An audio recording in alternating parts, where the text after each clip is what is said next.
Good morning, everyone. Thank you for trekking out here a half an hour early for class. Yes, in the freezing cold. I apologize. I got a funeral at 11, so I got to jump out of here at around 10:15-ish, something like that, 10:20. And, all right. So...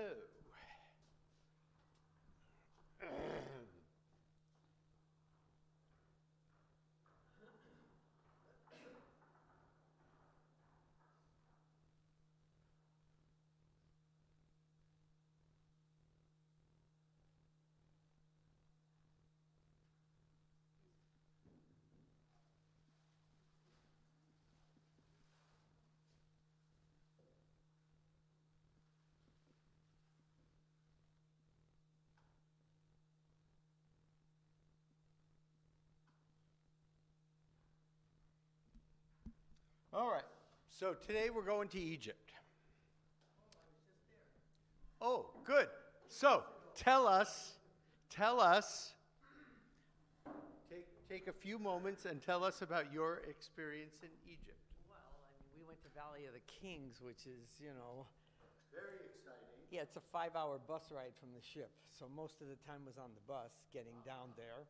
And I had been there many, many years ago, and it changed so much. It was like a different place for me because I guess they found a lot more coffins and things for us to look at. And we didn't get to go into the biggest one we wanted to, that was still closed under construction. But I mean, we spent a whole day just walking around looking at the different artifacts and things that weren't there many years ago. So it was interesting. And then we went to the temples, and that was kind of interesting too. He had been there many times before. I have not. And I felt like, that's what I did in Egypt. That was the main thing I wanted to do, is the Valley of the Kings. There's a lot more to do in Egypt than that, because when I was there before, I spent a lot of time in Cairo and in the different metropolises. But for this trip, it was Valley of the Kings, and if you are interested in the history of how they're digging this up, how they're finding it, and they have so much detail to show you how careful they are when they're digging it up with like little sponges and little, they're not pounding anything, they're just standing there and digging it up. And there was an excavation when we were there. So they were looking for another tomb and another tomb. I'm sure they're going to go forever looking for tombs. Yeah. Yeah, we visited a couple things that they had there that have been out for a long time. And on these particular items, whoops, it switched away. Yeah, there we go. Okay. Anyway, on these particular statues was graffiti from the Romans. Oh my gosh. Wonderful, wonderful. Okay, very good. So, in answer to your question from last week, sir, which was about how long Denmark was occupied by the Nazis. So, it was in fact occupied by the Nazis until 1945, as you said. The 1943 date comes from the fact that the Danish government basically throws in the towel in 1943. But it was occupied for the entire 5 years. So you were correct, sir. Yes. Okay. Yes. That you were correct, or that well, it's good to be right. Okay. So the Jewish presence in Egypt, in our tradition, clearly starts when? With Joseph, exactly. With Joseph. Joseph is promoted to prime minister, basically. We know Jacob and the sons eventually come to Egypt. They are settled in Goshen, and then we know that the Israelite clans multiply many, many times, and so there are lots of Jews. There are lots of Israelites in Egypt at that time. And then, of course, we have the book of Exodus starts with, and then there arose a Pharaoh who knew not Joseph. And scholars probably think that was the end of the Hyksos invasion of Egypt around 1530 BCE, and then reinstallment of Egyptians on the throne. And so it would be very clear that this new Pharaoh, who was so far removed from Joseph, would have no knowledge whatsoever of him. And so the Israelites wouldn't be seen as a sort of a protected people like they were under Joseph. Okay, so then we know about slavery, we know about our wonderful story of Passover, Moses freeing the slave. Okay. Where is Goshen? That's a really good question. Somebody look that up for me while we're talking, please. That's a great question. Okay, so that's according to our Bible, our Torah, specifically. And so, in terms of archaeological stuff, how do we sort of reconcile, how do we find out about the first Jews in Egypt?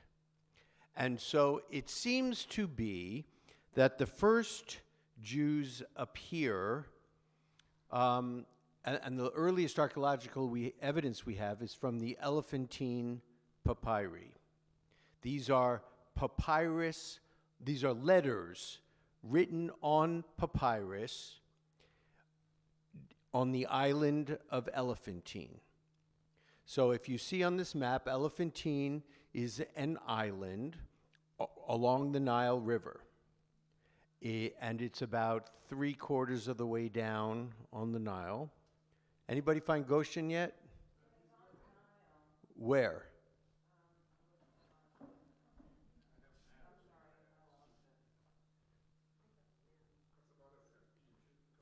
Down, below or above? Oh, so it's right here.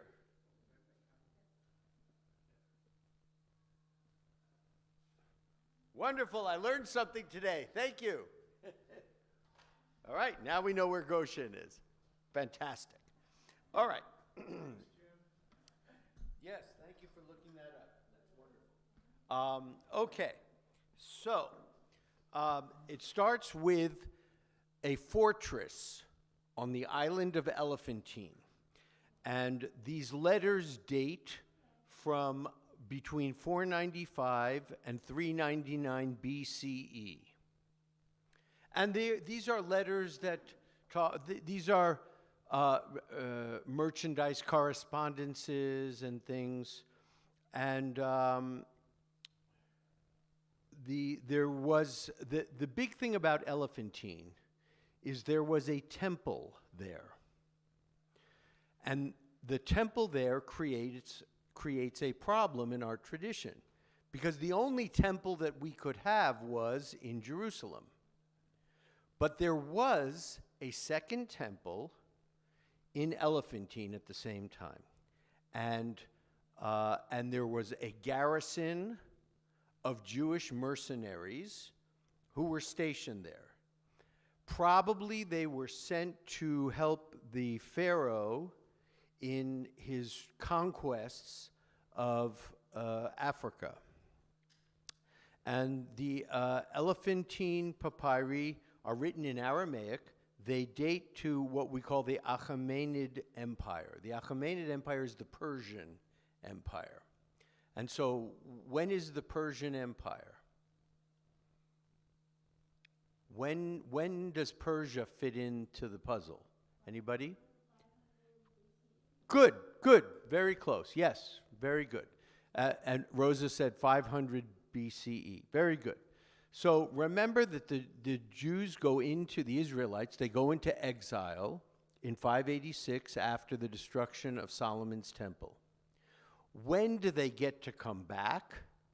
They get to come back around 538 BCE because Cyrus the Great and the Persians overthrow the Babylonians. And at that point, there's a large community of Israelites, of Jews. I'm just using the term interchangeably now. The term Jew doesn't come about until much later.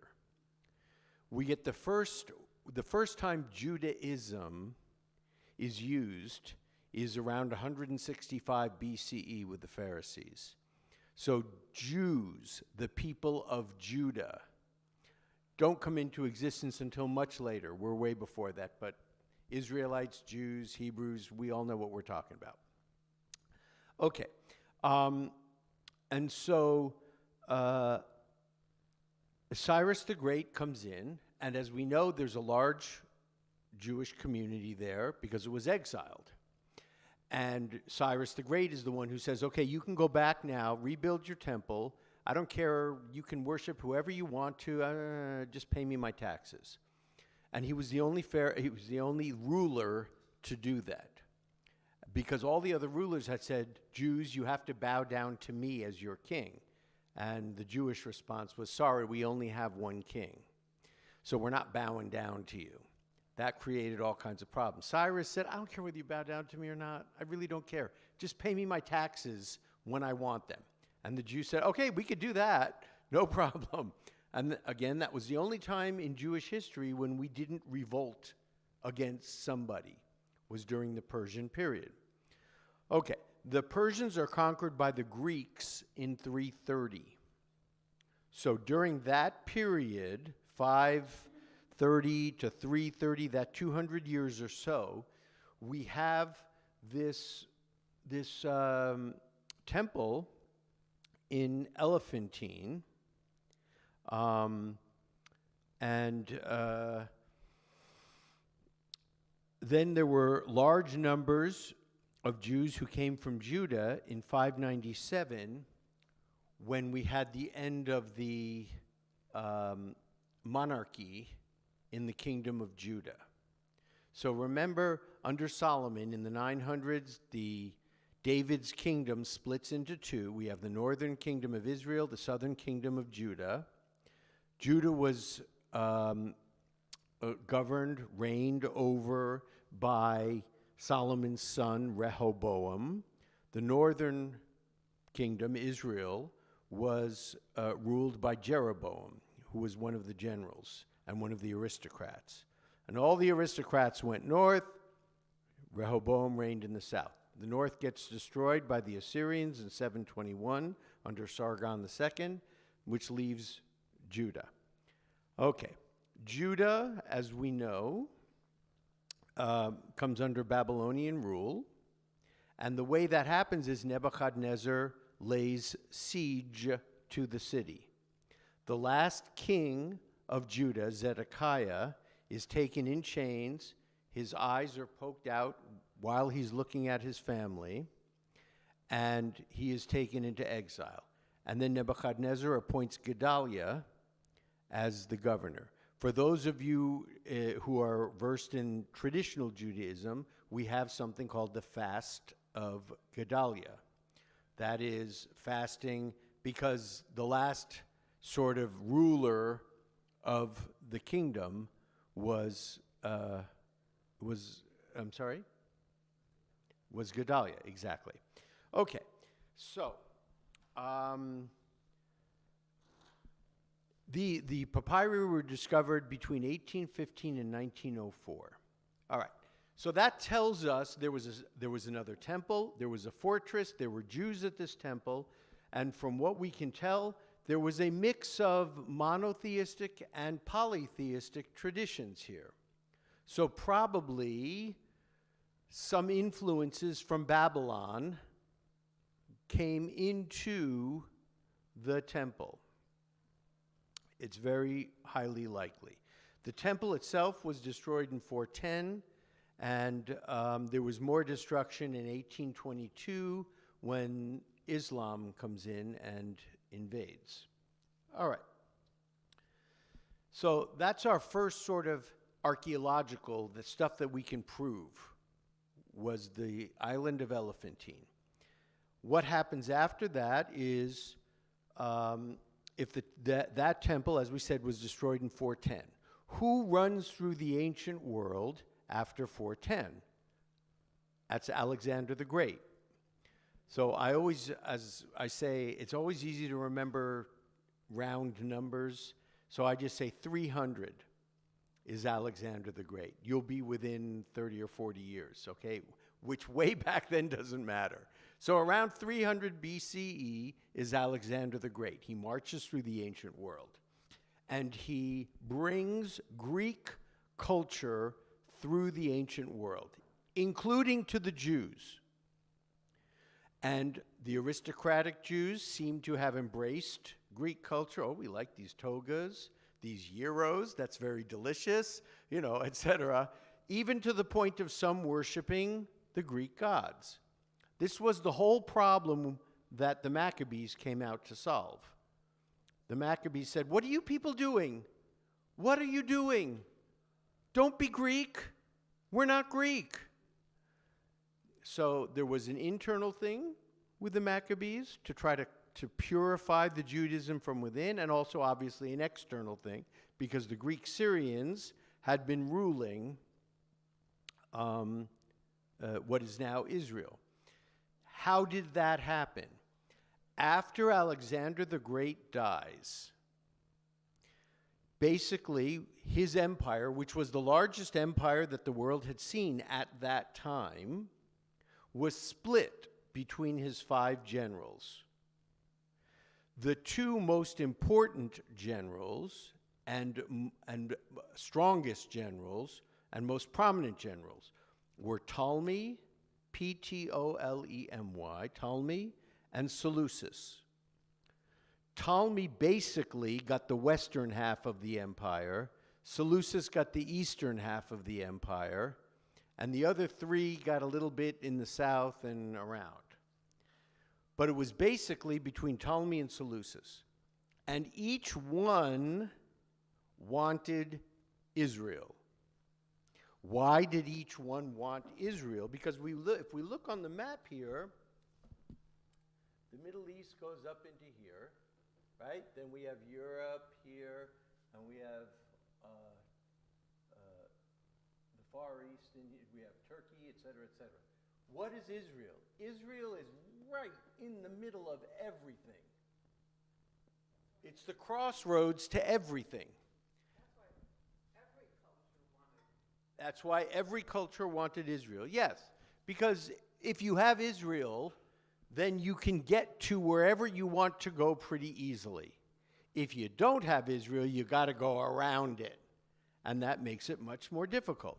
Okay, so Ptolemy then is appointed the ruler of Egypt because Alexander the Great has conquered Egypt and founded the city of Alexandria on the northern coast.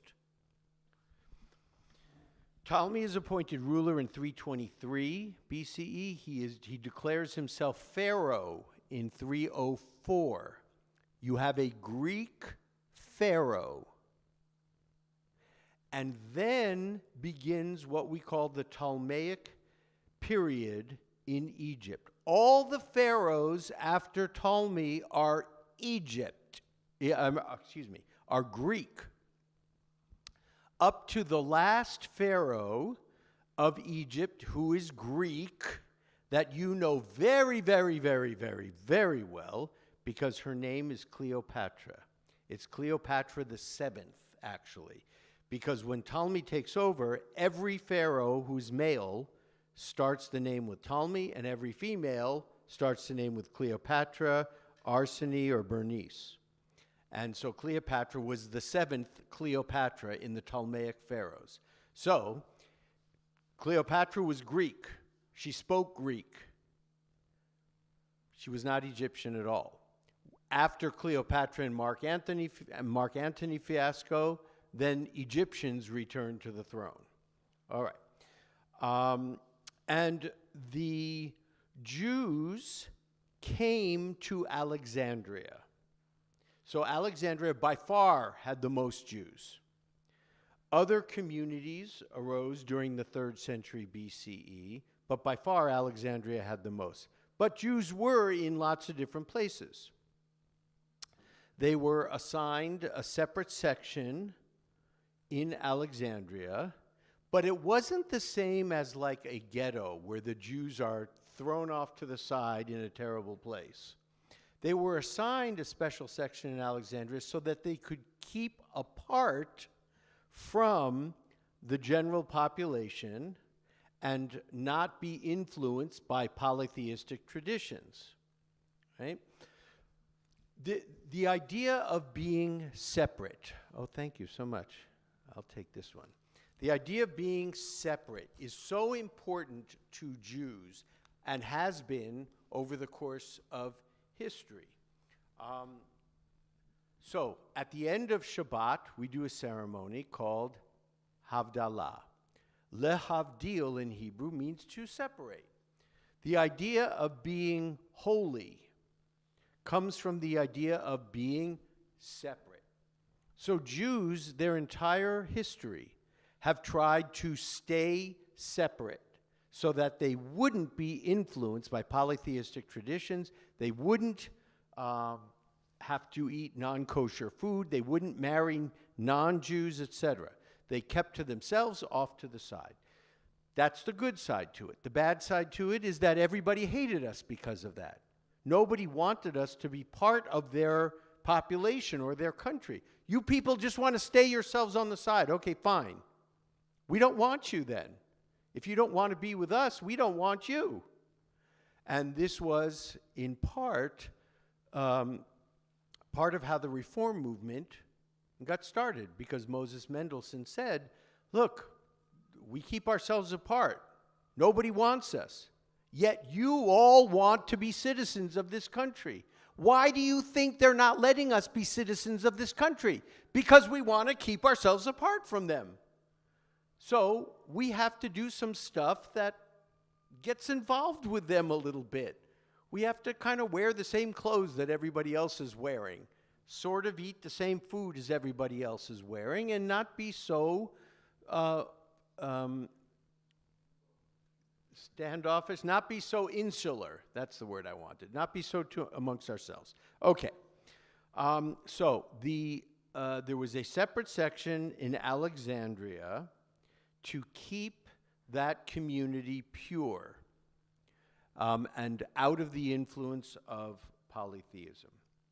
Now, during the Hellenistic period, and we call it the Hellenistic period because this is the period where Greek is spread everywhere. And Alexander the Great's empire is enormous, all the way up into Turkey. And it is at this time in Alexandria that the Septuagint is written. Does anyone know what the Septuagint is? Okay, that's a good idea. Not exactly. So, yes. Very good. It's the Torah translated into Greek. Actually, it's the Hebrew Bible translated into Greek. But, good. I like to try to make sure I don't assume anybody knows things. So, Torah is the first third of the Hebrew Bible. Then comes the book of prophets. Then comes the other writings. All three of those together make up the Hebrew Bible. I talk to many Jews who think that the Torah and the Bible are the same thing, and they're not. They're not at all. Okay, Torah is the first third of the Hebrew Bible, what Christians call the Old Testament, right? My argument is very clear. Jews should never use the term Old Testament. It gets thrown around everywhere, but I don't think it's a good thing. Why? Because testament is agreement. The word testament means agreement. And what the Christians say is, our Bible is the old agreement that was begun between Moses and God on Mount Sinai. Old meaning old and no longer valid. The New Testament for Christians is the new agreement brought by Jesus to the world. And so and it wasn't until 1965 with Nostra Aetate that Christians let go of the idea of an old agreement that the new agreement replaces. 1965 and the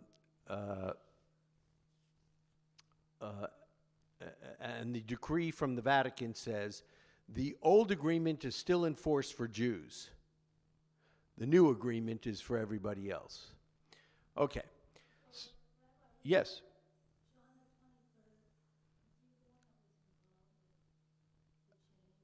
John the 23rd. I'm not sure. It sounds right to me. But whoever the Pope was in 1965, so it could very well have been John the 23rd. Someone else wants to look that up? That's great too. And so it's at this time that the Hebrew scriptures, our Tanakh, our Bible, are translated into Greek. That's really important for us because this Greek version is one of the oldest versions of our Bible that we have. So when scholars look to try to figure out what was this like there, say again? Pope Paul VI. Rosalie. Pope Paul VI. Thank you, sir. When scholars look to try to find out what was the original rendering of our texts, the Septuagint is always something they go back to.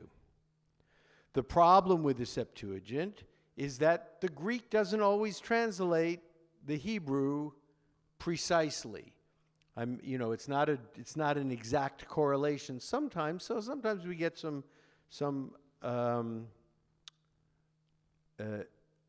inexact translations.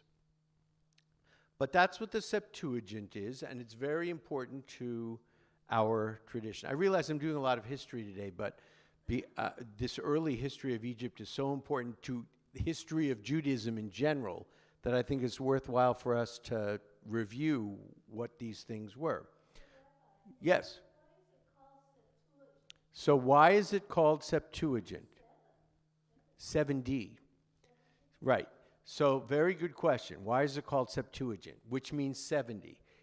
The reason for that is because it is a legend in our tradition that 70 scholars were asked to write a Greek translation of our Bible. And the legend says that all 70 scholars came back with the exact same translation. This is the first time we got 70 Jews who agreed on anything. But that's the reason why it's called the Septuagint. All right. The greatest blow to the Alexandrian community comes during the Byzantine Empire. And the Byzantine Empire is founded after Constantine. When does Constantine live? 300 CE. Very good. What's important about Constantine? Correct. Constantine himself converts to Christianity. Then what happens right after Constantine? Theodosius I replaces him, and Theodosius makes Christianity the religion of the empire.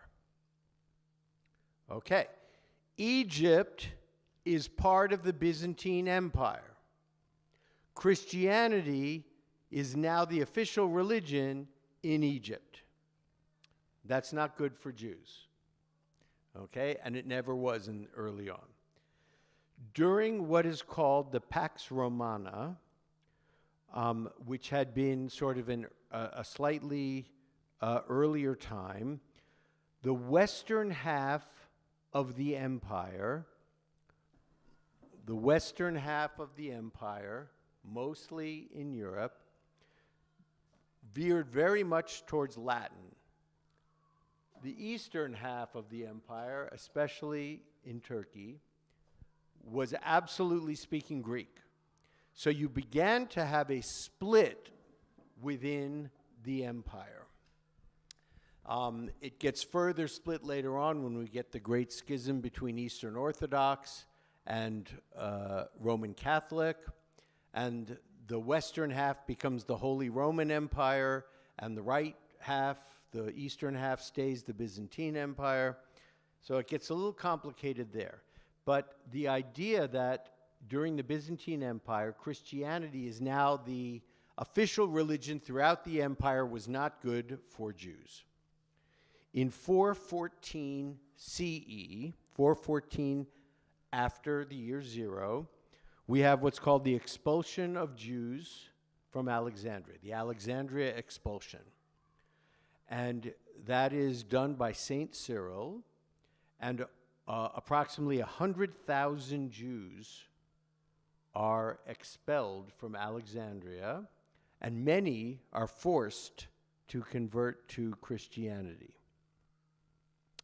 So we had lived in Alexandria for a long time, and everything was going fine. Now, not so much.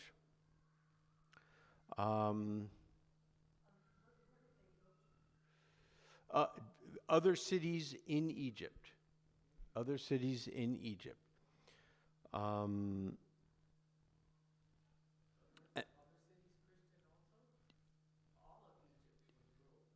Yes, but they were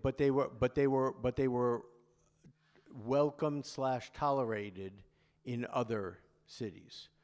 The expulsion was strictly from Alexandria, because at the time it was the most important city, right along the coast.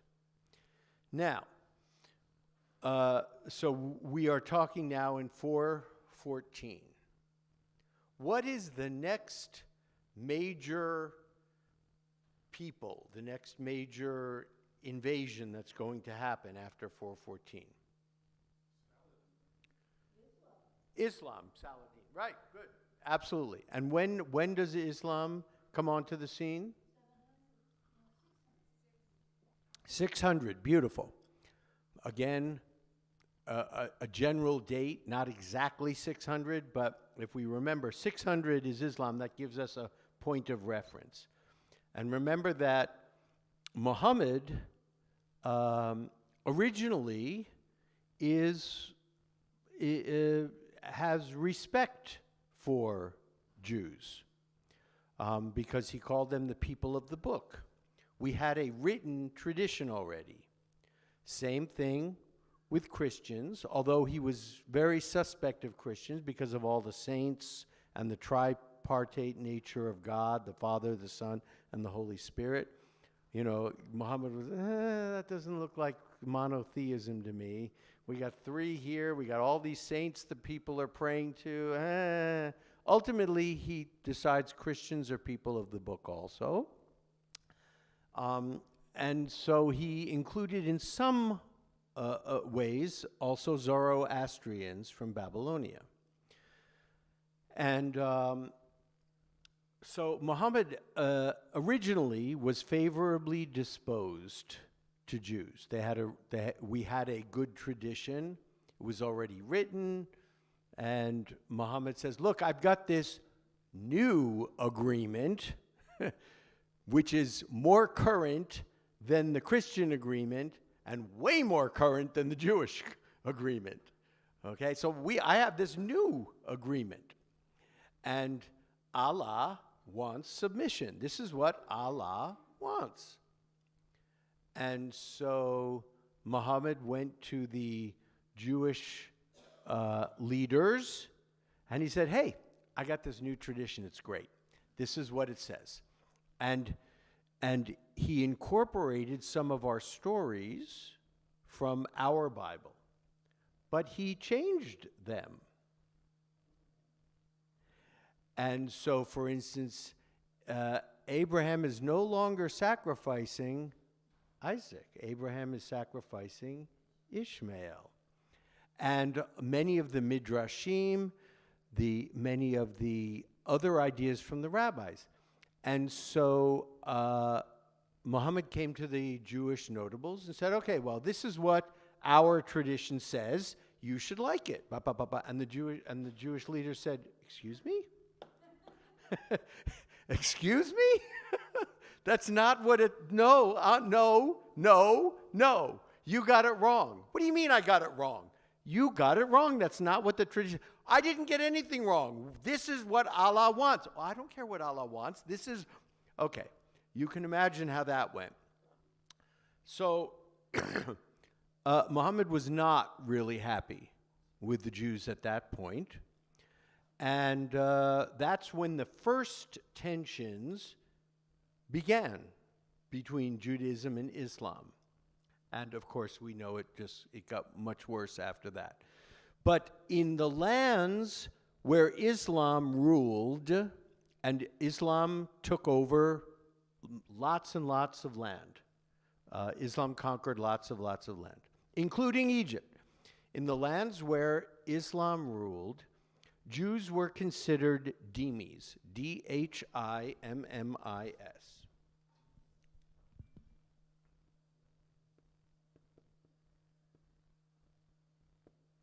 That's a D there. Dhimmi. And what is a dhimmi? A dhimmi is a second-class citizen, basically. It means protected people. But what it meant for us, as well as others, Christians, etc., were that we could go about our lives in Islamic society. We could live our lives as long as we were kind of quiet, unobtrusive. We didn't do anything to, create problems. We weren't allowed to, for instance, ride a horse if a Muslim was walking on the ground, because we would be higher than the person walking on the ground. That was not allowed. We weren't allowed to build new synagogues. We weren't allowed to have big demonstrations. So, for instance, Sukkot was way out of the, not possible. We weren't allowed to have parades. We weren't allowed to celebrate in public. We just had to keep a very low profile. And as long as we kept a low profile, everything was fine. We also had to pay a tax, a special tax called the jizya, Jizya. And this was a tax for not serving in the military. But we weren't allowed to serve in the military. So we had to pay a tax for doing something that we weren't allowed to do. Okay. Yes? Was the experience similar for the other Jewish communities in the Arab lands, like in Baghdad?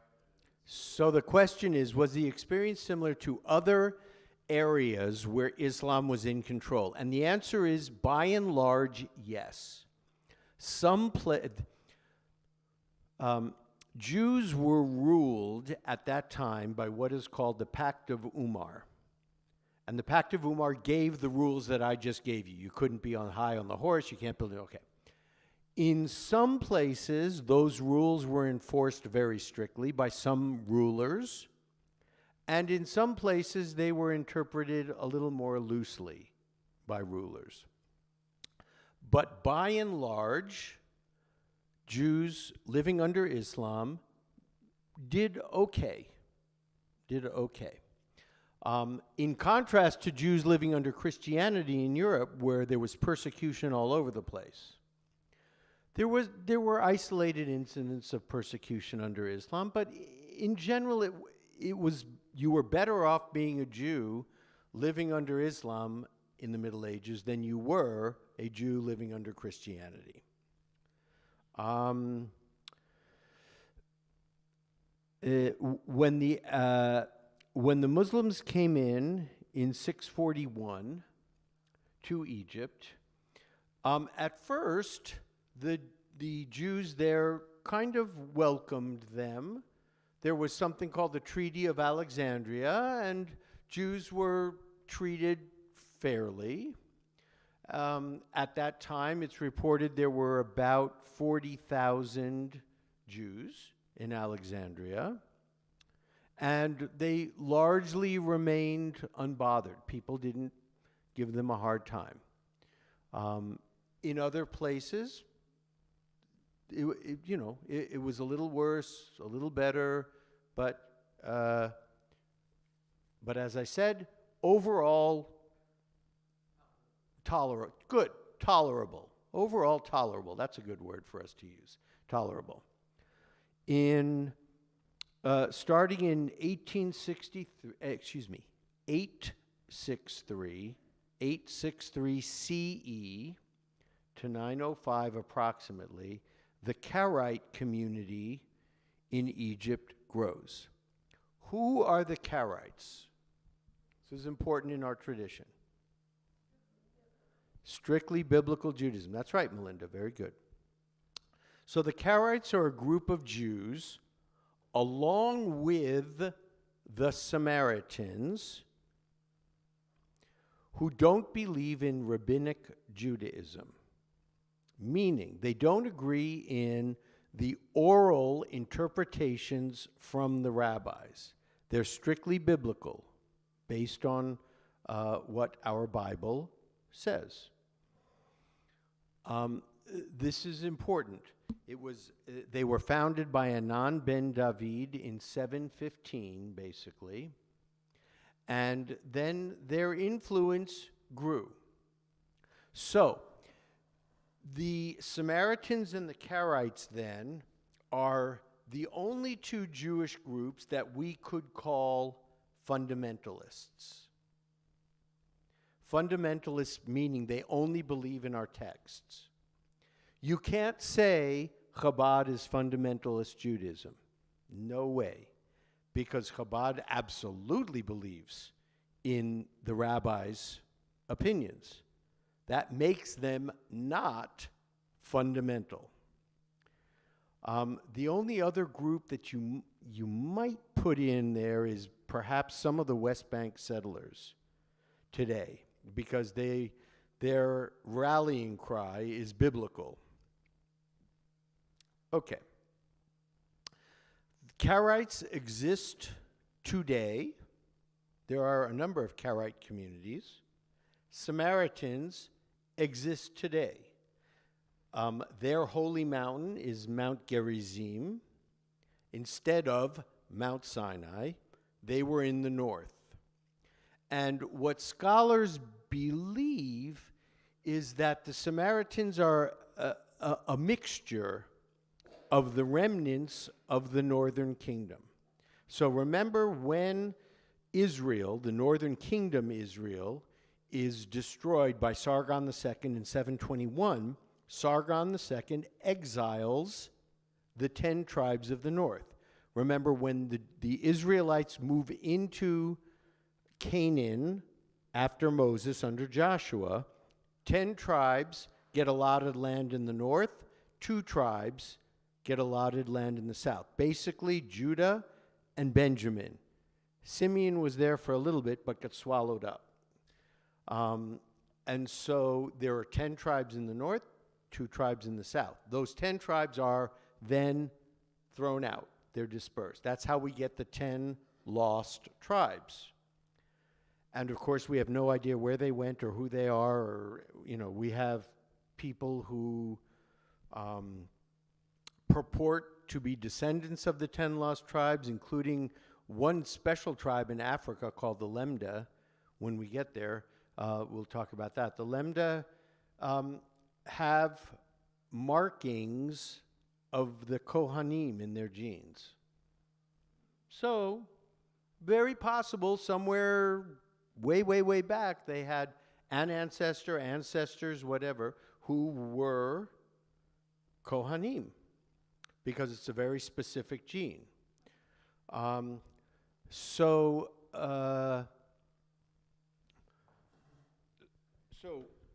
Between those years, the Karaite community grows in Egypt.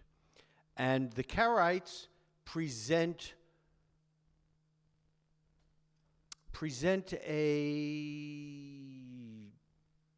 dilemma, present a problem, present a thorn in the side for normative Judaism, because they refuse to accept the rabbis' interpretations.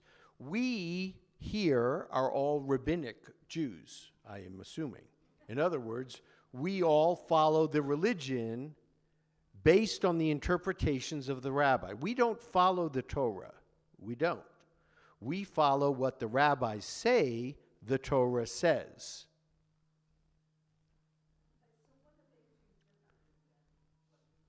They make sacrifices. Certainly the Samaritans do on Passover. They have a Passover sacrifice, yes. And basically they follow biblical law. Now the problem becomes, right, and I'll get into this a little more next week because I'm just finishing up now for today, things like you shall observe Shabbat. If you don't, what's the penalty? You're put to death. Oh yeah. The penalty for transgressing Shabbat is death. The penalty for adultery, death. Which is why I was teaching in my class yesterday, we were talking about King David and Bathsheba. And King David should have been put to death. That's the penalty. But God lets him live. And the rabbis work really hard to try to rehabilitate David's image in the Midrashim. Okay, everyone. Again, thank you for coming early, and thank you for allowing me to do a little bit of history, because all of this history sets up what happens now in more modern times. So we're going to jump into a little bit more modern times, what that looked like in Egypt and what it looks like now, because the end result is basically there are no Jews in Egypt. And basically there are no Jews in, Morocco, but in general, in most of the Islamic lands, no. Why? Because they were expelled. They were kicked out when the state of Israel came into existence. And it is a fact that the state of Israel kicked out a lot of Muslim Arabs as well. That is the truth. And we just have to we have to be okay with that. War is hell, stuff happens, and they kicked us out, we kicked them out. Many of them left on their own too, because the other Muslim nation said to them, get out of there. We're going to go in and annihilate Israel. So get out of there, and once we annihilate Israel, you can go back. So they left, many of them left willingly. And then, of course, we know that Israel won the war for independence, and then those Muslims could not go back. Arab Muslims could not go back. And again, last thing, I'm saying Arab Muslims, Muslim Arabs, because not all Arabs are Muslim. There are Christian Arabs for sure, right? And the Druze. So we have to be very careful. Muslim does not equal Arab. Arab does not equal Muslim. It happens to be the fact that the vast majority of Arabs are Muslim. But if we're going to be really precise about this, and I think we have to understand that that is not the case for 100% of Arabs. So we have to be really careful about how we talk about this. Okay, have a beautiful week, everybody. Enjoy the rest of your day.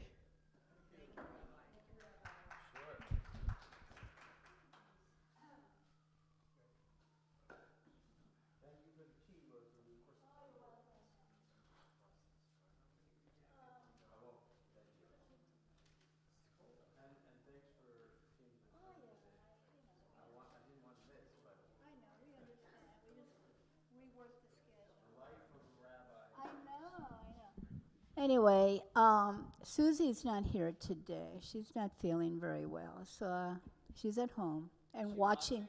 She's watching us. Susie, I hope you feel better soon. See, Susie?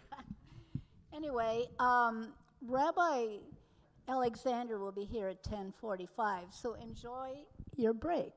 And I made sure we had cookies and pastry and coffee early, okay?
Good morning.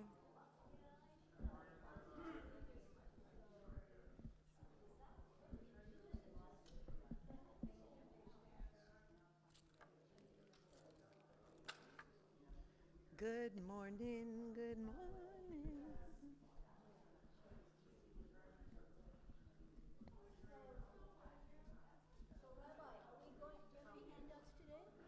No, next week. Next week, we're going to the Wynn.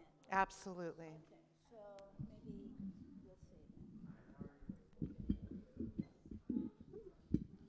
But we'll let people know. Susie sends out emails, so she'll let you know. Okay. Oh, I'll let everybody know right here, too. Good morning, everybody.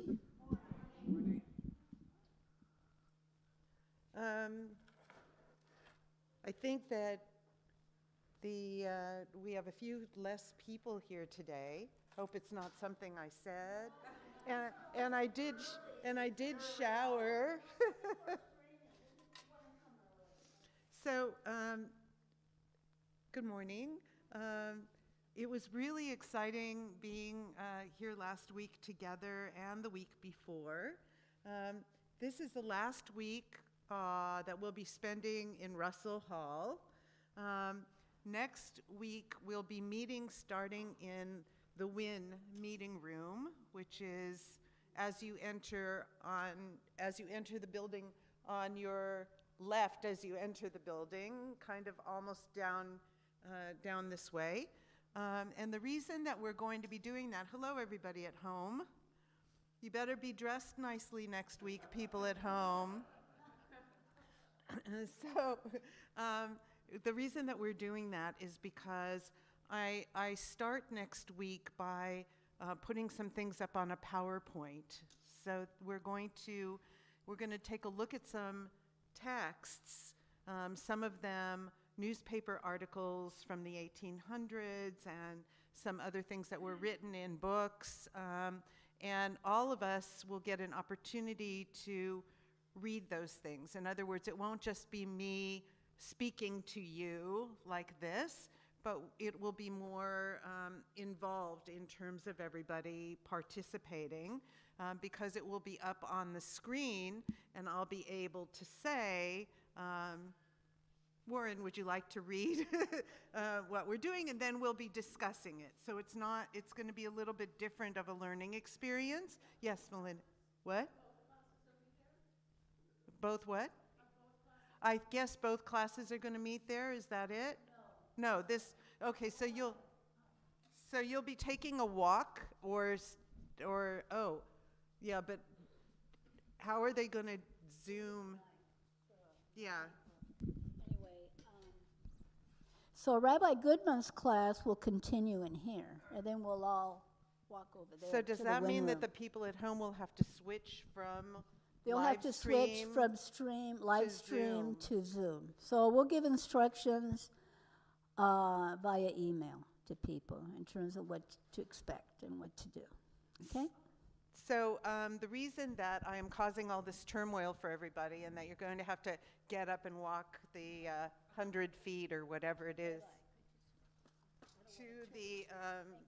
to the other room is because when I have things that I'm going to show on the PowerPoint and that we're going to participate in, I don't want to shut out the people who are at home from being part of an active group. So we'll be seeing the material on the screen in the Wynn, but we'll also be seeing people who are tuning in from home. I understand it's not that many people, but those of you who are at home, I'm going to be asking you to please actually be on screen and not have just your name up on screen so that we can all be a class together. And they'll be able to see who, yes. They'll be able to see me, but you'll be able to see all of them. And just to finish that, the reason I really want to do that is because I prefer not lecturing. I'm not that lecturing is a bad thing or giving information that way, but I prefer for people to be able to be involved in sharing texts and that kind of thing. So, thank you. What? Yes, participation. So make sure you've got your reading glasses on next week. And if you're a person who doesn't want to read out loud or introduce a text, then you are perfectly free not to do that. But if you are okay with it, I'd like to do it in this participatory way. So good morning. Let's do the blessing for learning, and then we're going to hop back in. We're going to do some time travel now, and everybody will go backwards in time to 1850s Los Angeles in just a minute. Last week, you know that I introduced the names of the first guys who were Jewish who ever came to Los Angeles. And we're going to continue with Los Angeles today. We're going to do a little bit of Orange County as well. So if you're a person who was born and raised or grew up in Orange County, we'll have that information. I know that somebody was here last week who came from, okay, yeah. Thank you. I'm glad you're here today. I'm doing Orange County just for you. So let's do the blessing for learning. Baruch atah Adonai Eloheinu melech haolam asher kidshanu b'mitzvotav v'tzivanu la'asok b'divrei Torah.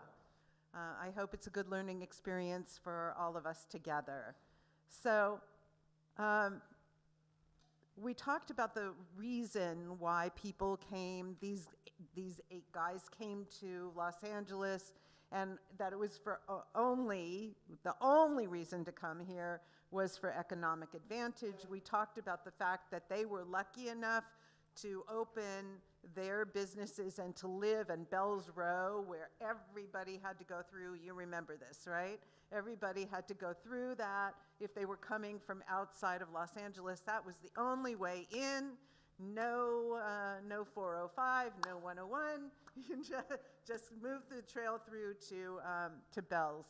So let's talk about what Los Angeles was like in terms of getting here and being here.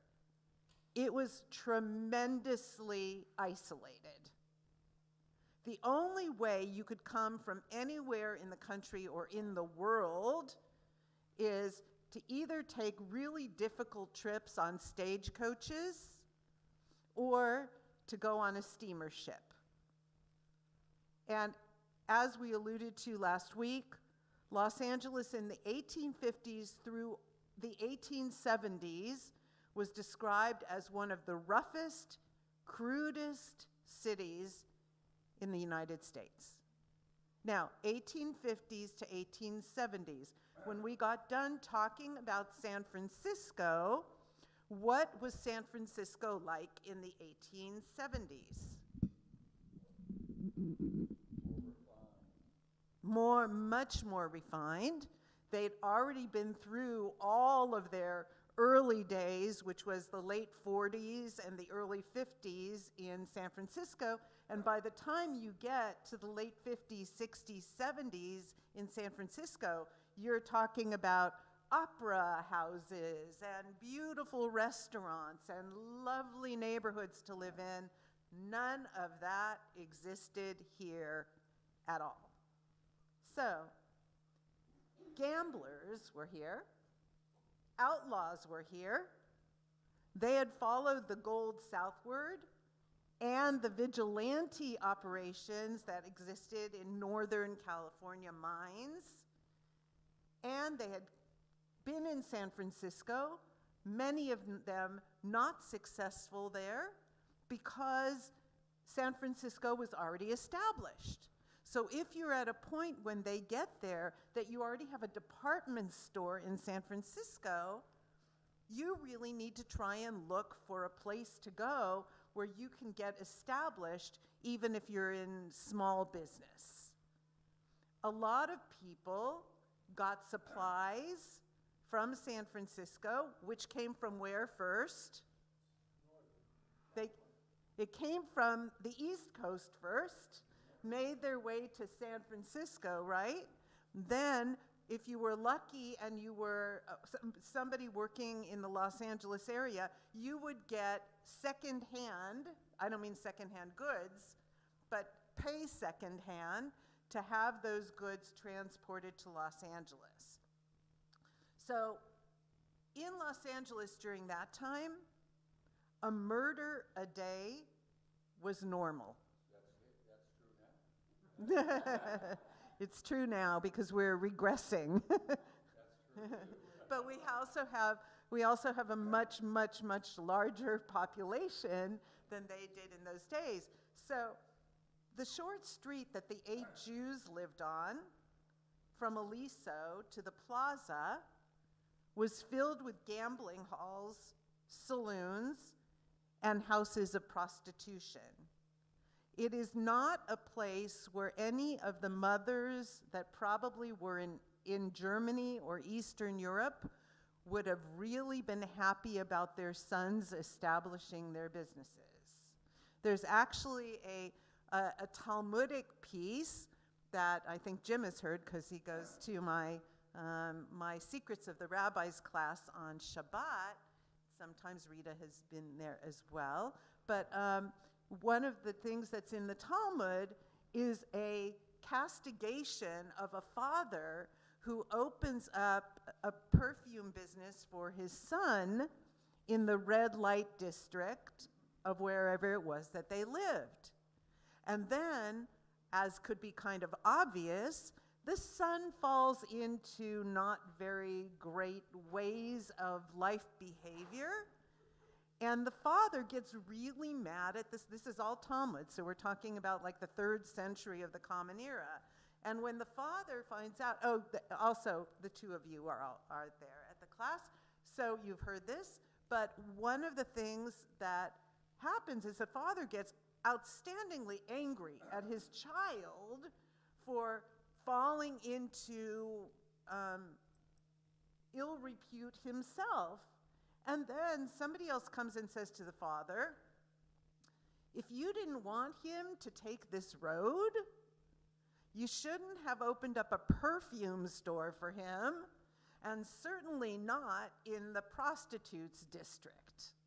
So when you're talking about these guys on Bell's Row, it was amazing that every single one of them turned into a good business person, doing well, and maintaining their good name, because they were in a yucky place. So, in the course of 20 years in Los Angeles, which is a long time, I'll grant you, there were 40 legal hangings and 37 lynchings. A typical coroner's jury reported that the victim came to his death by the discharge of a gun loaded with powder and bullets. Now, this was at a time when not everybody had, because they couldn't afford, weapons like guns. So if you have them very often have to say they were killed by a gun, it was a significant thing, but it happened a lot. Protestant ministers came to Los Angeles and promptly quit and left. Why? Why?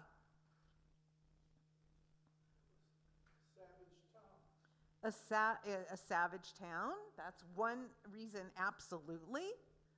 What's another reason that a minister would quit? Yes. No one showed up. Exactly. So that, and they would come to town and set up their church experience, and a handful of people, if they were lucky, would actually come to the services. Thank you. Reverend T.N. Davis left in 1856, which lets you know that Northern California by that time was already getting more established, with these words in his last sermon: "There are torrents of vice and immorality. which obliterate all traces of the Christian Sabbath. To live where society is disorganized, religion scoffed at, where violence runs riot, and even life is unsafe. And they were out of there. The diversions of the day were horse racing, cockfights, you know, those rooster fights that they're illegal now, but people still do them, depending on what countries they come from. Bullfights, bear hunting, and card playing. So they would trap bears and then make sport out of hunting them. The streets were dusty and dirty. Remember, we've taken a time travel.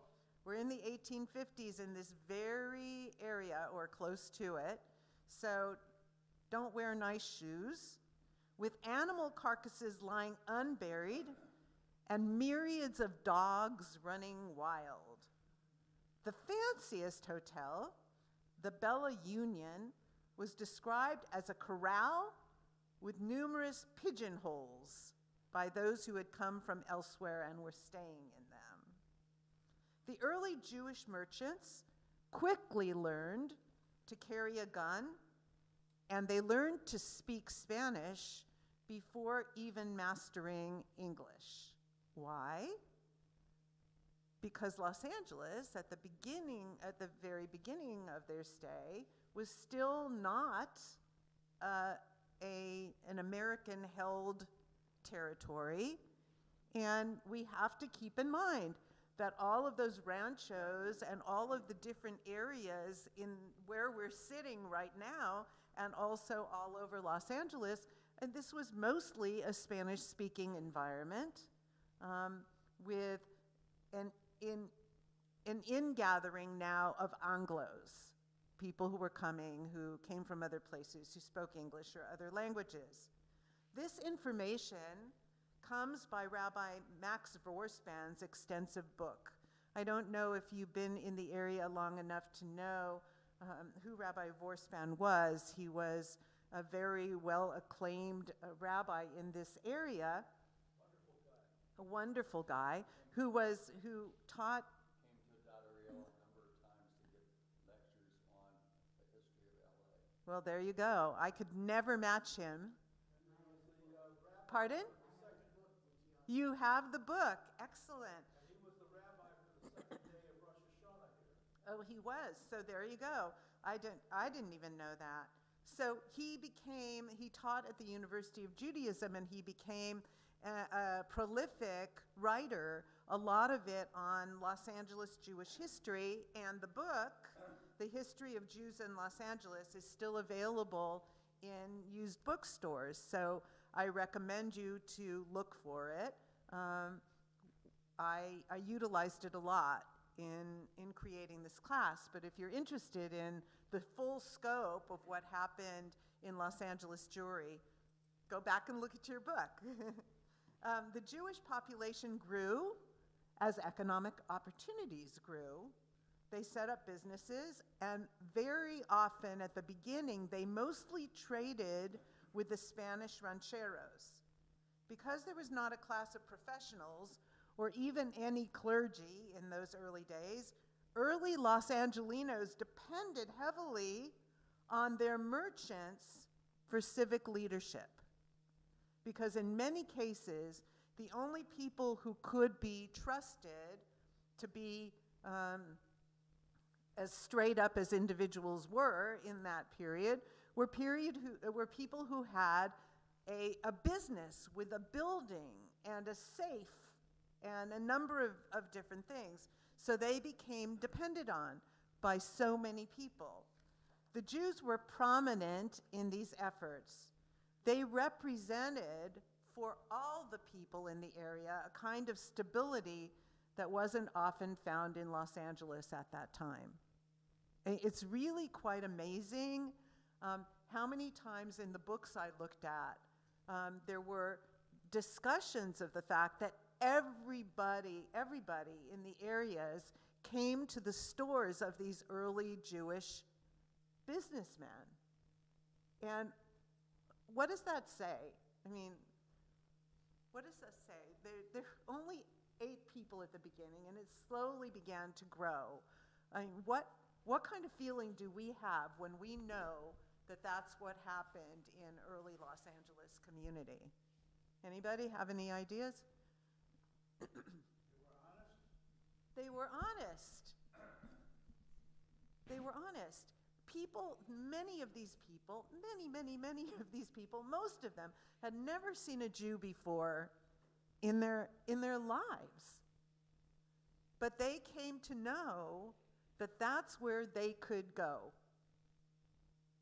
So unlike storekeepers who were not, thank you very much, Ernie, unlike storekeepers who were not honest and straightforward, apparently these guys and a few of the ones who came after them were known for something different than that. I mean, when I read that, I just went, I'm so proud. That's... So Rabbi, are you saying that they were more highly respected in the Yes. community than their Caucasian fellow business people? Yes, some of them. Okay. It's what is reflected. What is reflected is the idea that people specifically came to these guys. So I don't know exactly why, exactly how they developed those reputations, but they did. So here we are. Now we're in 1854. 3 Hellman brothers arrived and opened a bookstore, stationery, and notion business that flourished, meeting the needs of people seeking civilization and the small number of women already in the city. So what is important about this kind of store that the Hellman brothers did? Bookstore, stationery, and notion business. Notions? It's like needles, thread, fabrics, things like that.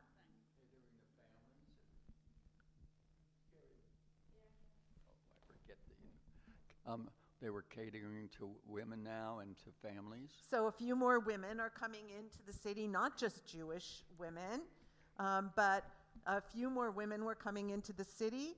But also, what about the bookstore part? What do we see them trying to promote in 1854 when we've just described a city that is much different than that? I know we need to make... Yeah, we do.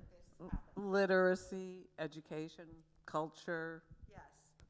So were there any libraries that were opened yet, or There was were this no a precursor? libraries. A precursor? No libraries at that time. You start to find out when we get into the Gold Rush area in Northern California, you'll start to see a little bit of libraries, like lending libraries, being developed. But we don't have anything like that, at least that I noted in anything that I read, going on in Los Angeles. So that's not what people were into. I'll get you 1 second. If you want to know about the Los Angeles Public Library, you can read a book called The Library Book, and it's wonderful. Great. I have a question. How many people lived in Los Angeles area? How many people lived in, it was in Yeah. the, 1850s. at the time it was the first earliest time. I don't know how many people lived in Los Angeles because, as I said, it wasn't United States holding, but in terms of Anglos, it was probably close to 1,000 people. So Rabbi, when did California become a state? Because it was part of the Mexico. It was It was part, 1853, wasn't it? so that's, I don't remember. 1849. So, Right. So when they first got here, it was not yet a holding of the United States. So that transitioned, but it didn't change the population structure any. So even when this became a holding of the United States, we've still got all the same people there, with all the same ranchos there, with all the, with all the same communities there. You just switched government. Right. Go ahead, Ernie. In the 40s, with the Mexican-American War, and when we won, everything north of the Rio Grande became the United States. Right. But the establishment, you're right, the establishment of the state was 1849?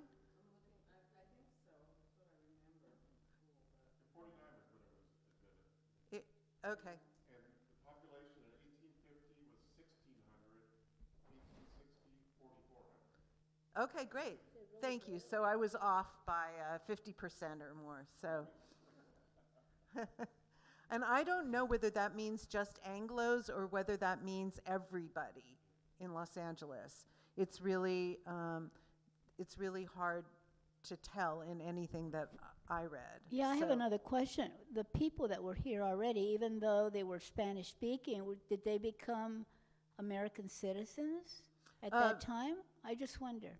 You mean, did they transition them to American citizenship? I don't know the answer to that question either. I will look it up and let you know. I should have done more extensive, broad study. Okay, so the reason I said something about the Hellman brothers is because the name Hellman becomes very important for Southern California as a whole and Southern California Jewry. Why, did you say something about that? Oh, mayonnaise, but that's on the other side. We're best foods here. Yeah, you're right. Right. So I don't know that it's the same Hellman family, but they become very, very important. So they start by trying to bring a little bit of civilization to the city. They were cousins of other Hellmans who arrived in 1859 and molded the economic life of the community. When we get to taking a look at the individuals who were the movers and shakers, which we will do a number of weeks from now, we will be learning about the Hellman family in Los Angeles.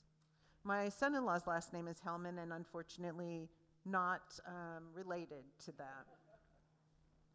that. Brothers-in-law, Moses Norton and Ephraim Greenbaum, came in late 1851 and opened a clothing store. But here's why it's important. It was Mrs. Ernestine Greenbaum who made the difference. She was one of the first Jewish women in Los Angeles and was reportedly the mother of the first non-Mexican child born in Los Angeles. She operated a boarding hotel during the 1870s and was a motherly friend to many young and homeless Jewish boys seeking their fortune in the Southwest, in this area. Many, many people who came to Los Angeles didn't stay. So the stable community of citizens were even more crucial to what happened in the development of the city. So now let's talk about Judaism a little bit. I wonder why. Jewish high holiday services probably started in 1851 and became more established in 1854 with the arrival of someone else you'll learn about, Joseph Newmark.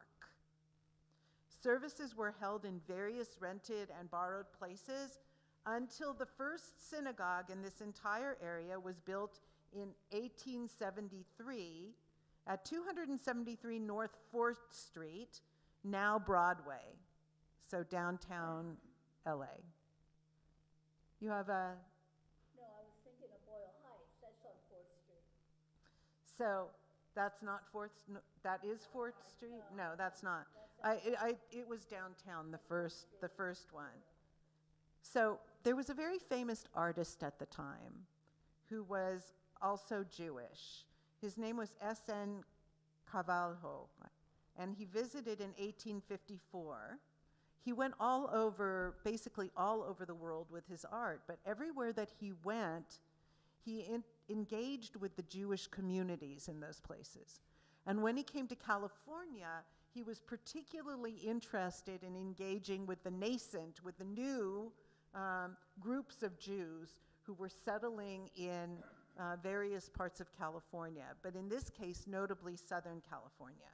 So when he visited in 1854, which was really early with regard to Los Angeles Jewish community, he directly influenced the founding of a Jewish benevolence society, which continues to this day as what? Nope. What else? Not Federation, not B'nai B'rith, not the Chevra Kadisha. It starts with Jewish. Not the Jewish home. Not that either. Okay, I'm going to tell you. Jewish Family Services. He also influenced his host, whose name was Samuel Labatt, to establish Jewish philanthropies and to buy land for a Jewish cemetery. There you go, with the Chevra Kadisha, Jewish. What's the first thing that you need to build when you come to a Jewish community? I think we discussed. No. The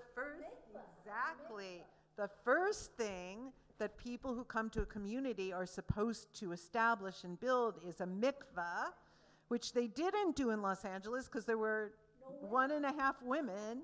But why a mikveh?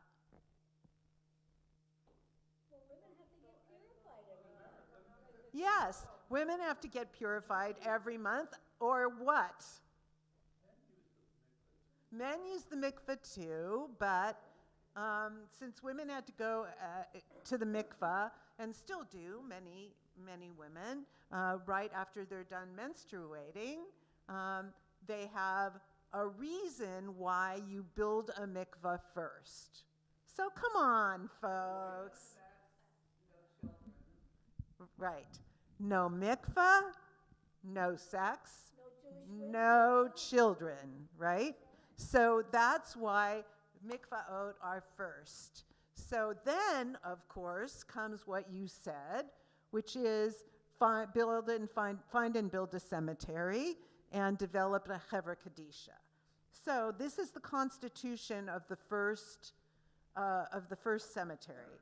The Israelites of this city, they all called themselves Israelites, not Jews.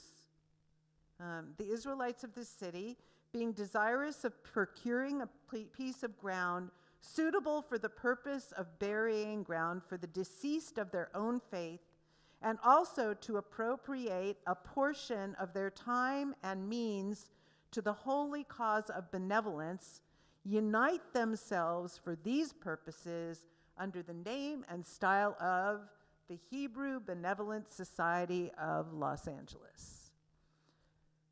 Solomon Nunes Cabarro was born on April 27, 1815, in Charleston, South Carolina, the guy who started this all off and helped the few people that were in Los Angeles. He was a Jew of Portuguese descent. His father, David, was involved in the founding of the Reformed Society of Israelites, the first Reformed Jewish congregation in the United States. The family themselves were traditional Jews upholding Orthodox Judaism, and Solomon, who was the one traveling around the country, stayed close to his Jewish identity all his life, thereby making it wonderful that he was concerned about other people forming communities wherever he went. Since early childhood, Solomon displayed a remarkable ability in art. Largely self-taught, he listed himself in Philadelphia's city directory as a portrait painter. He became famous when he was 25 years old, and he painted a portrait, Child with Rabbits. I guess you can look it up. The painting would be incorporated into the currency of millions of printed notes of the United States, Canada, and as far away as Argentina. He became an expert at the precursor to photography, daguerreotypes, and was in high demand. So when you see those old-fashioned photographs that are tinged brown, where somebody's posing, that's a daguerreotype. He traveled through the country for his work, which is how he came to be that really important influencer to the LA Jewish community. A year after the Hebrew Benevolent Society was formed, the people that he had influenced bought land from the city council in Chavez Ravine for the Jewish cemetery, which existed until 1900. And what is in Chavez Ravine now? Dodger Stadium. So Rabbi Gary and I were there. Didn't we? We visited the cemetery. It's not there anymore. I No. think they relocated the Yes. cemetery. They did, but you visited the first cemetery? That's wonderful. That's lovely. Yes, so that's where it was, Chavez Ravine, and it existed until 1900. So that's, quite a good bit of time. The cemetery was a pressing need. There was high infant mortality amongst the people who came from elsewhere. The women who came lost a lot of children. There was violence on rural roads and city streets. Jews recognized that what seemed to be true for all in terms of local violence would probably be true for them as well. And so they prepared. But there was also an event that hastened the completion of the sale. Any comments before I tell you that story? In 1854, a party of immigrants on the way to Los Angeles camped in Kern County, which is northern, and found a rich deposit of gold, which drew people to the area, obviously. Harris Casper of Germany was an early arriver to the area. He had left his wife and children in Germany, had gone to LA where he had friends. He took loads of merchandise from Los Angeles and established a store to serve the miners at the new gold diggings, which is what so many Jews did.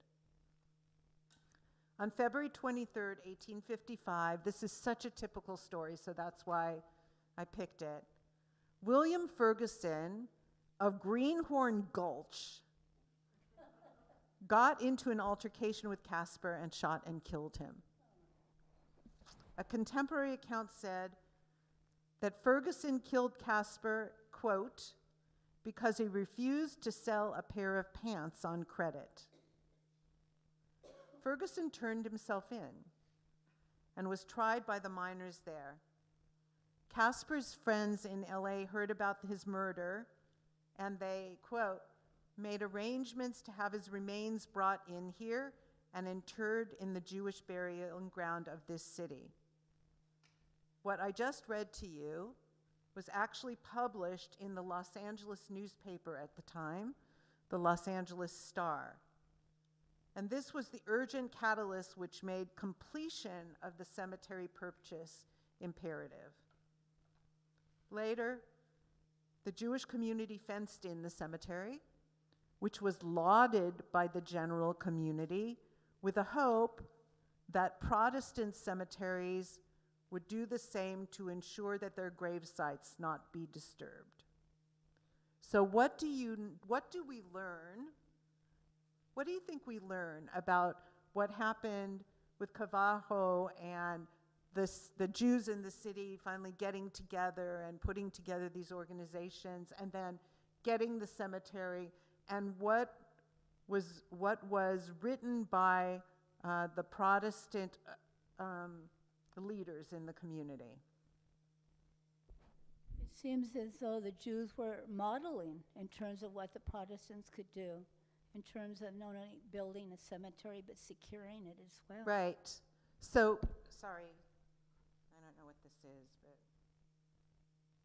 I should have turned it off, sorry. When the Jews built the cemeteries, they had advice from people who already had developed these communities in the San Francisco area and the Gold Rush area up north. And one of the things that they were told is that there was a lot of looting of cemeteries in the area by people who who were not doing very well in their mining efforts or their business efforts, and were looking to be able to dig up graves and maybe get some things of value. And so, once again, because Jewish communities talked to each other, stayed in touch with each other, helped each other, and it's so amazing that we have this Cavarjo story because it's so representative, because that they were able to do that and did that as part of being in a Jewish community. They started teaching other communities that were not so tightly woven together what to do. So the Protestant communities weren't doing that kind of thing because there were many more of them, and they existed all over in communities and didn't know what Jews knew, being immigrants so often, which is you better stick together. So they learned from us in things just as simple as how do you build in a proper cemetery in a new community. Other examples of philanthropy for the world Jewish community, included funds for the AIDS of Jews in the land of Israel, begun in 1854, when we're still rough and ready here. 1854. $250 from the coffers in 1871, a little bit later, following the Chicago fire. The local news reported how after raising that amount in the eternal Jewish community, the merchants went to fellow merchants who were not Jewish to encourage them to help also. So remember what I said about Los Angeles at the very beginning of today, which is that it was very shut in. You could only get there, and to many parts of California, two ways. The stagecoach and the steamship. Nonetheless, in San Francisco certainly, but even in this little community, those Jews were already cognizant of things happening to their brothers and sisters in a part of the world that they would never see. And I find that wonderful and tremendously, tremendously important to remember. So, the local news, I already told you that. The philanthropies, while focused on Jewish life, did not limit help only to Jews, and the community noticed. In the early 1900s, Congregation B'nai B'rith was joined by the First Orthodox Congregation, Beth Israel, the Olive Street Shul, and in 1906, Congregation Sinai, which is now Sinai Temple. A conservative congregation was formed and built its shul 3 years later. So the Olive Street Shul is, I think Olive Street is in the area, but no? Okay, still downtown. So we have from 1850 something, where we have nothing in this town and 8 guys.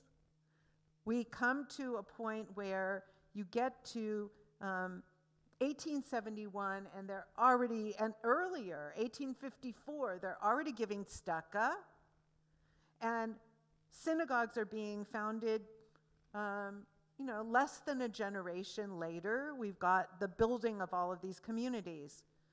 So Jewish merchants were very active in civic affairs. Are you guys okay? Could I ask a question? Sure. You where can did- ask 8 questions. So where did they live? I mean, they had businesses in downtown LA. Did they live upstairs from their businesses?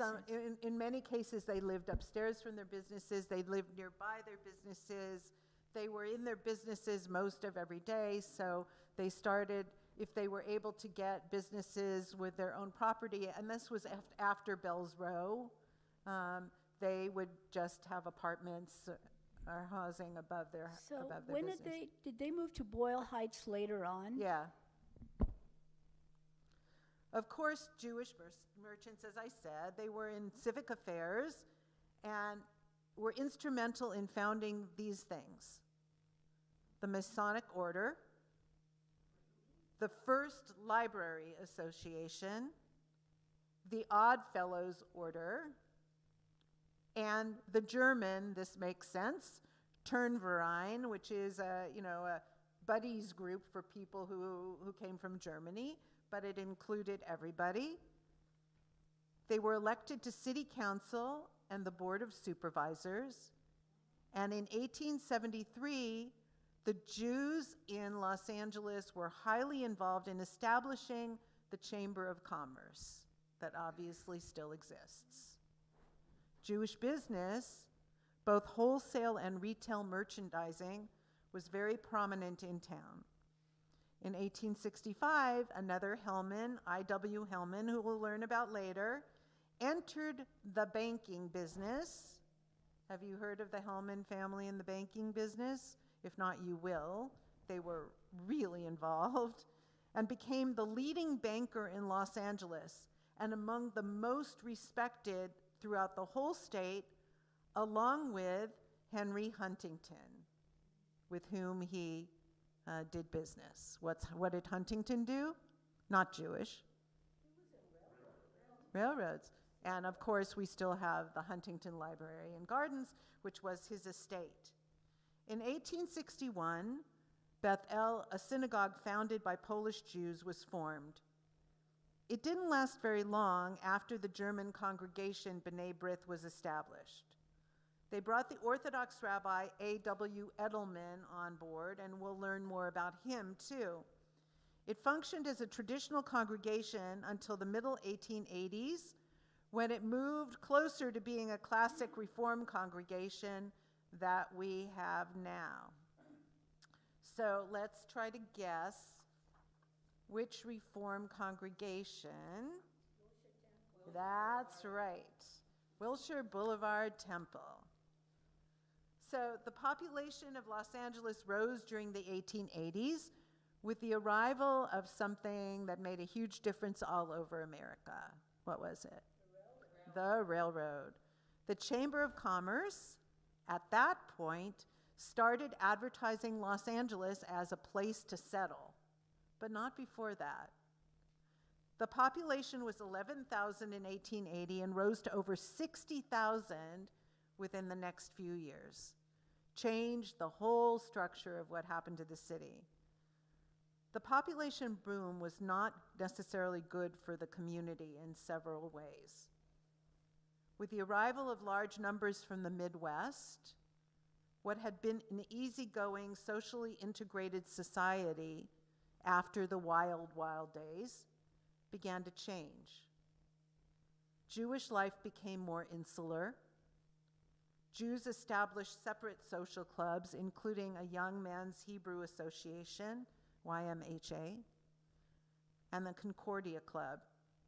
Jews lost their places in the Blue Book, the local social register, which in 1890 listed 44 Jews, and by 1921, only 22. Why? A lot of the people who had moved from the Midwest came with their already existent biases about Jews.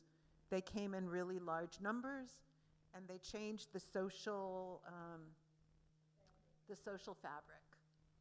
So when I told you at the very beginning that, that whereas in San Francisco, Jews established the city and there was never any real significant Jewish area, and that was considered good because everybody was intertwined, and Jews were really involved in the politics and the development of the city, and that's basically the way it stayed.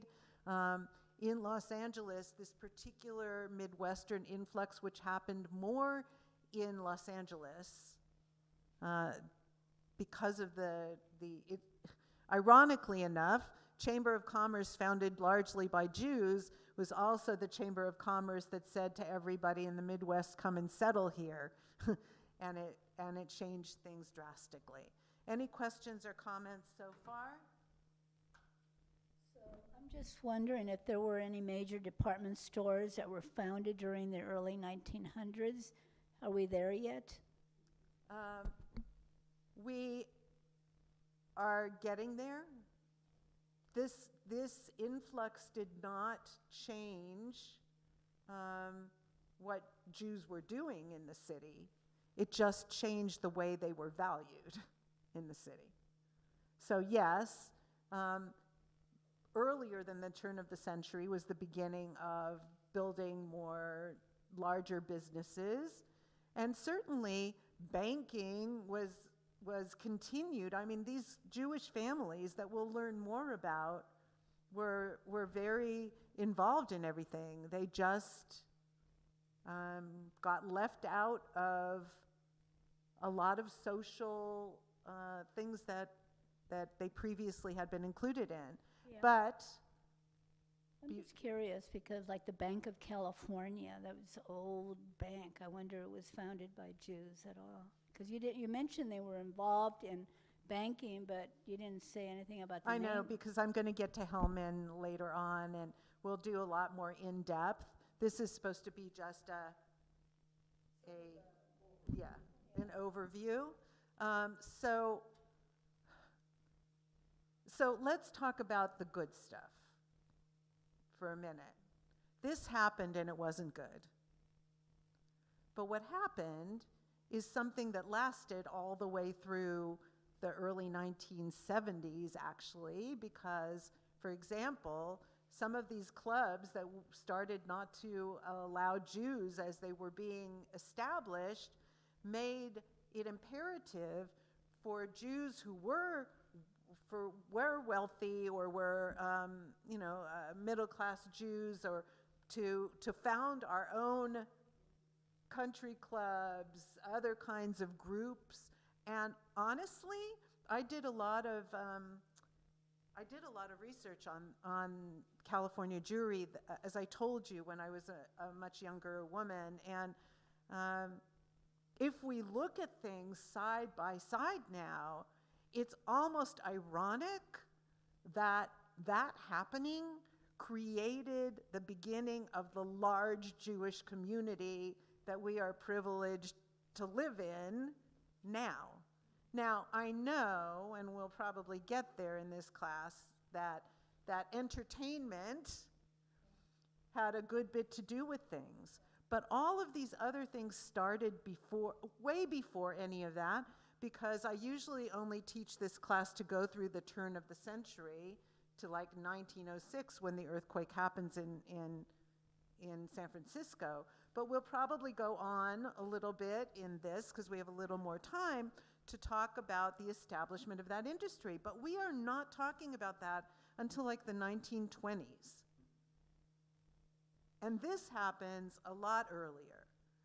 So we end up with Jewish neighborhoods, many Jewish businesses, special Jewish clubs and philanthropies that Jews now establish, because they're not about to take things lying down. So that's how we end up with this. That's how we end up with me moving from Los Gatos, California, in Northern California, where there's one kosher market, and that's it anywhere in the vicinity, and moving to back to near the San Fernando Valley, where I can go myriads of places And it's the difference between walking into anywhere you go and knowing that there's always someone Jewish, and walking in somewhere and knowing that you're the only one, that you're the only one around. And there's a kid's song. I'm about to conclude. I think I went over my stay for today. But there's a kid's song that I always think about when I teach and talk about this. And I don't remember who wrote it, but it's called Wherever You Go, There's Always Someone Jewish. And I think that, I think that's true for, Chabad is, goes up into the Himalayas and does Pesach Seders. So I think that that's something that maybe when we live in a community that has a population of people who are like us, we kind of take it for granted. But it's the bad stuff mixed with the power and determination of Jews in early Los Angeles that created the community that we're privileged to live in today. So I didn't get to Orange County yet, but we'll do it another time. Yes? So you lived in Los Gatos. Mhm. Okay, I'm sorry. I forgot to tell. You lived in Los Gatos, and from what you're saying, there wasn't a Jewish community there? No, it's not that there were no Jews. I'm telling you that the infrastructure was much, much, much different. So first of all, the fact that Northern California was very assimilated deliberately meant that overwhelmingly whatever Jews there are in Northern California are mostly not, they're mostly very cultural. They're either secular or there are many, many, many more Reform congregations, for example. But here, there's more of a spread of everything from secular Jews to ultra-Orthodox Jews. I mean, Los Gatos has a very little Chabad, but I have to hand it to the person who's the rabbi there, who's a really nice guy, because there's not very many people walking to shuls or even attending those shuls. It's a tribute to his personality that there are people who come, but yeah, it's just different. So are there enclaves of Jewish communities in San Francisco Bay Area? No, There are not. no, there are not.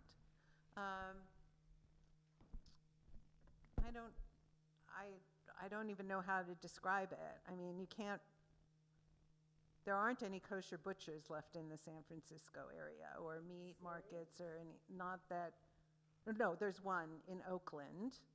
But if I were to go from where I lived in the South Bay in Los Gatos, I would have to travel like an hour to go get that food, until this little store opened up, which was great. They're still there.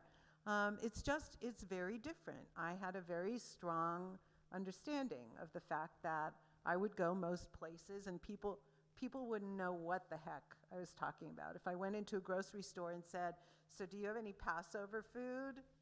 They would have one little thing that had 3 boxes of matzah on it, and that would be it. It's not that people are horrible. It's just that when you don't have a critical mass of people, and they're actually, when you take San Francisco area and Napa and East Bay and the South Bay of Northern California, there's a goodly Jewish population, but it's not a Jewish population that asks for Judaica. You know what I mean by that? So, Rabbi, are you saying that we have more Judaica down here in LA area? Oh, absolutely. Oh, my goodness. Without a doubt. I live in Chatsworth, and I live in Chatsworth, and if it wasn't for Trader Joe's, I would have to come here for kosher meat. Or Woodland Hills. Yeah, yeah. Yeah. So, but I can guarantee you it's closer. Whatever you're going to get, it's closer. So, so I don't mean to say that meeting up with anti-Semitism or anti-Jewish bias is overall a good thing, but when Jews are faced with it, they still know how to build, we still know how to build community and make a good thing. That there are no kosher facilities and stores in San Francisco and in Browns. There's no kosher restaurant, period, exclamation point, no kosher restaurant. There were a few that tried to establish themselves during the 26 years we lived there, and they closed. So, right, that's the truth. But you know, the Magnons were very prominent up there in San Francisco. Yes, but the Magnons, we haven't learned about them yet, so I will keep it to myself until we do. That's it.